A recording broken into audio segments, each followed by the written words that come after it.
یزید پلید کے بڑے بڑے سیاہ کارناموں میں سے ایک سیاہ کارنامہ یہ بھی ہے کہ اس نے سیدنا امام حسین رضی اللہ تعالیٰ عنہ کی شہادت کے بعد اور مدینہ پاک کی بے حرمتی، قتل و غارت گری کرنے کے بعد اب یہ مکہ مکرمہ کی طرف چل پڑے۔ اب یہ راستے میں ہی تھے کہ مسلم بن عقبہ کو موت آ گئی، لیکن ان ظالموں نے اس کے مرنے کے بعد بھی یہ لشکر کو روکا نہیں، بلکہ یزید کے حکم کے مطابق حسین بن نمیر کو اس لشکر کا سپہ سالار بنا دیا گیا۔ اس نے جنگ کرنے کے لیے لشکر لے کر مکہ مکرمہ آ گیا۔ یزید کی طرف سے حسین بن نمیر سے کہا گیا کہ کچھ بھی ہو جائے قریش کی دھوکہ بازیوں سے بچ کر رہنا اور ان کے ساتھ صرف تیروں اور گھوڑوں سے مقابلہ کرنا، یعنی سلوح میں نہ پڑ جانا۔ یعنی دوسرے لفظوں میں ان کو کام ہی یہ دیا گیا تھا کہ لڑائی کرنی ہے، مارنا ہے، سلوح کی بات نہیں کرنی ہے، ان ظالموں کو مکے پہ حملہ ہی کرنا تھا۔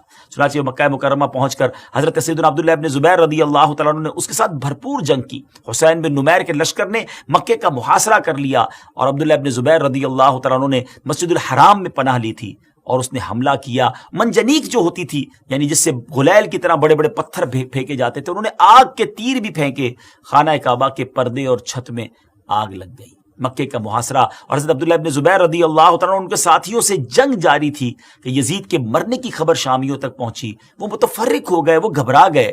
حسین بن نمیر بھی بھاگ نکلا۔ یزید کی موت کے بعد مروان بن حکم نے لوگوں کو اپنے ہاتھ پر بیعت کرنے کا کہا۔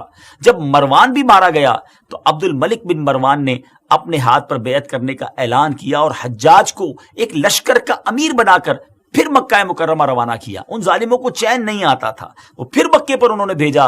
حجاج مکہ مکرمہ پہنچا اور جبل ابو قبیس پر چڑھ کر اس نے پھر منجنیق جو ہے وہ نصب کی اور مسجد الحرام میں حضرت عبداللہ ابن زبیر اور آپ کے ساتھیوں پر پتھر برسائے۔ آپ کو شہید کر دیا گیا۔ آپ شہادت کے متمنی بھی تھے، آپ کے دل میں یوں سمجھیے کہ شہادت کا جو شوق تھا وہ موجیں مارتا تھا۔ آپ نے اپنے ساتھیوں کو یہ کہہ دیا تھا کہ ہتھیار ڈالنے نہیں ہیں، جان جاتی ہے تو چلے جائے، کعبے کی حفاظت کرنی ہے اور ان باطلوں کے آگے جو ہے وہ سر نہیں جھکانا ہے، ان کے ہاتھ پر بیعت نہیں کرنی ہے۔ سیدی اعلیٰ حضرت کے ایک شعر پر اختتام کروں گا۔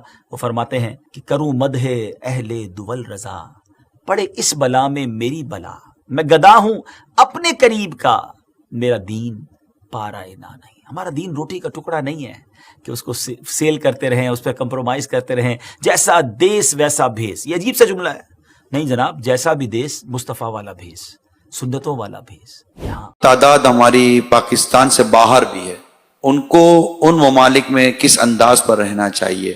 ان کو بھی اپنی گفتار یا کردار سے پاکستان کا نام روشن کرنا چاہیے، یعنی اتنا محتاط زندگی گزارنی چاہیے کہ کوئی کیوں بولے کہ یہ پاکستانی ایسا، پاکستانی چیٹر، پاکستانی لوگوں کے پیسے کھا جاتا ہے۔ برائیوں میں ملوث ہو کر نہ آخرت کو داؤ پر لگانا ہے، نہ اپنے وطن عزیز کو داؤ پر لگانا۔ تو دنیا میں جہاں بھی پاکستانی ہیں وہ پاکستانی بن کر رہیں، اپنے وطن عزیز کی محبت اپنے دل میں رکھیں اور پاکستانی ہونے پر فخر کریں، خوش ہوں کہ آپ کسی بری جگہ کے وطنی نہیں ہیں، ایک اسلامی ملک کے وطنی ہیں اللہ کی رحمت سے۔